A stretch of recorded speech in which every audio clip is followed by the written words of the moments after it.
Welcome back to Andersen Acres. We're in the kitchen again tonight, and tonight what we're going to make is garlic knots. These are simple and fun, and they actually are wonderful on the dinner table.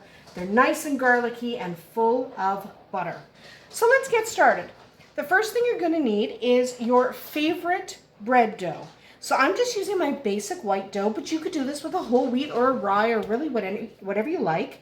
You're going to need one batch of it. So my batch is 3 cups of flour, 1 cup of water, and then the other requisite ingredients. So that's what I call one batch. So one batch of your favorite dough. And we are going to mix the dough, knead the dough, let the dough rise, and then punch all the air out of it, and then we're going to start working with it. So we want to divide this into 16 parts, and that's actually really easy because if you just divide the ball of dough into 4, make yourself 4 balls out of those 4 pieces and divide each of those into 4, you therefore have 16 pieces. 16 pieces of dough is just about right. If you'd like to make really tiny knots, you could definitely divide each of those in half and have 32, but we are going to do 16. So set those aside. You don't have to be perfect. Okay, we're not after perfection, we're after deliciousness. Okay, set those aside. Set those aside. And we will no longer need, this is just our bench scraper. We won't need it anymore. I was using it to divide the dough, but now we're done with that part. Won't need it anymore. So you're just going to take one bit of your dough and you're going to roll it out.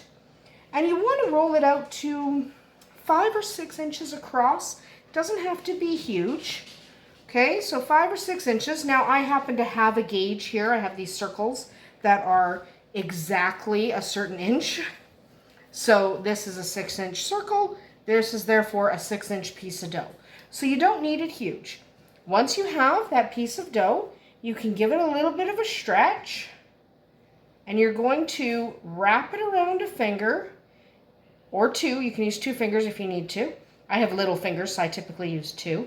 And you're just going to tie this into a knot. And then you're just going to take your ends and pull your ends down onto the flat side and kind of pinch them together because you don't want your ends popping up. You want this to be a little knot. Okay, so pinch those ends really nicely together. Take your sheet, your cookie sheet, and just give that a little press just so it stays in position. You want those to rise so they're nice and puffy and knot-like. So you're just going to do that with all 16. Okay, it doesn't matter how long you take. It's okay to take a little bit longer than you might otherwise take to get it nice and pretty. But again, 6 inches, give it a little stretch, wrap around either 1 finger or 2, tie it into a little knot, give that a pull, and pinch it on the underside. And there's your knot. Stick that on a tray. We'll come back in just a minute once I have finished shaping all of those knots because you certainly don't need to watch me do all 16. Back in a second. Okay, our knots are formed and they end up looking just like that. Nice and fancy. They look excellent. Now we have to let these rise because if they don't puff up, they're going to be a dense, not great bread. They'll be too chewy. So what we're going to do is we're going to put these somewhere warm. So I like to use the inside of my microwave because it also contains the humidity, but you can just cover with a damp tea towel and put them on your stove if that's what you want to do.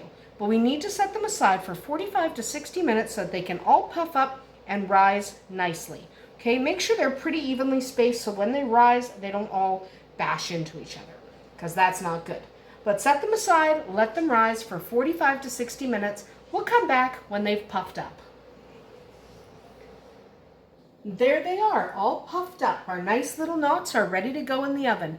We're going to bake them in the oven at 375 degrees Fahrenheit for 20 to 25 minutes or until they're golden brown.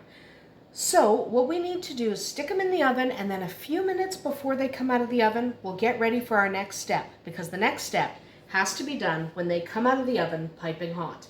So we'll be right back.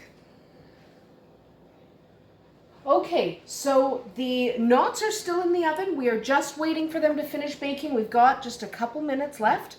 So what we're going to do is we need about 1/8 of a cup of garlic butter. Now this is the garlic butter I made a few weeks ago. Not this exact one. I used all that one up, but this is the recipe. So I will link to the recipe for this garlic butter. You can also purchase garlic butter if you prefer. So you're going to put that in a very large bowl. You need a nice bowl that will hold all of your garlic knots. You're also going to want about a tablespoon or so of Parmesan cheese. The powdered stuff works better than the grated stuff in this particular instance. So you are going to want the powdered stuff if you can. So we're just going to slide, we're just going to slide the garlic butter out of the way. And then we are just going to grab the knots out of the oven.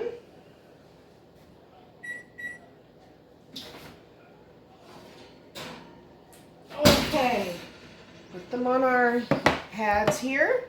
And then you're just going to grab a spatula and just start throwing these knots. They're hot, so watch your fingers.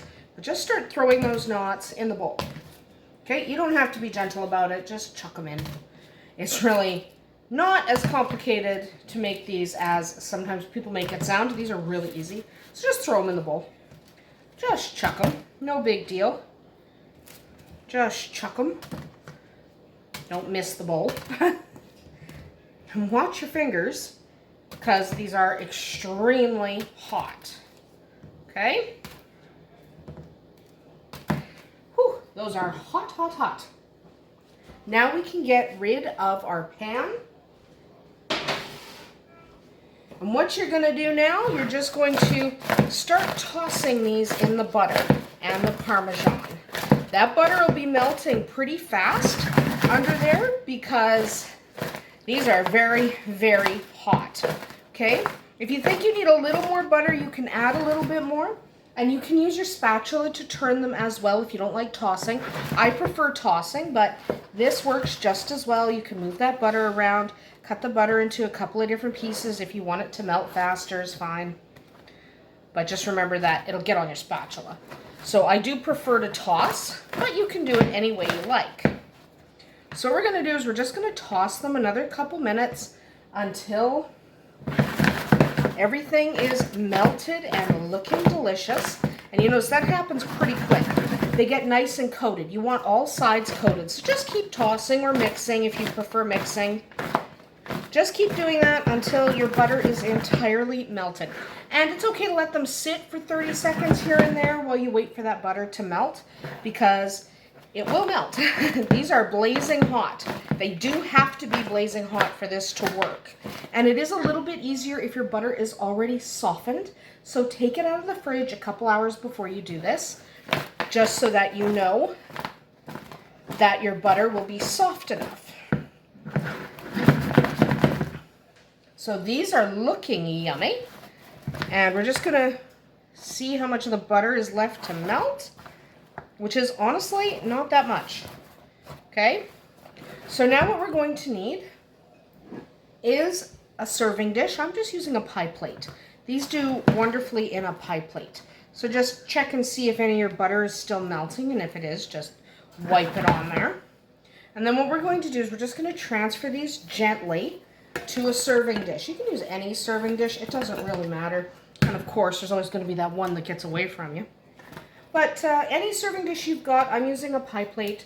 You can, of course, use whatever you've got in your cupboard. There goes another one. Yes, we do try and keep these a little in the dish, but you know, sometimes they go flying out of the dish and there's not much you can do about that. So get them. They're still very hot. Watch your fingers. They're still very, very, very hot. That's burning my fingers. So get them in your serving dish. Scrape out any remaining butter and just kind of drizzle that on top just to make them look and taste delicious. Remember, they are bubbling hot, so get that butter and that Parmesan on there. There we go. Set that aside, and there you have it. We now have garlic knots, a mountain of them, enough to feed your entire family. So I hope you enjoyed making these with us tonight. It was a lot of fun for us, and my kids are going to devour these within, about 5 minutes. So I hope you enjoyed making these with us tonight. We will come back next week with a different recipe. We'll see you tomorrow.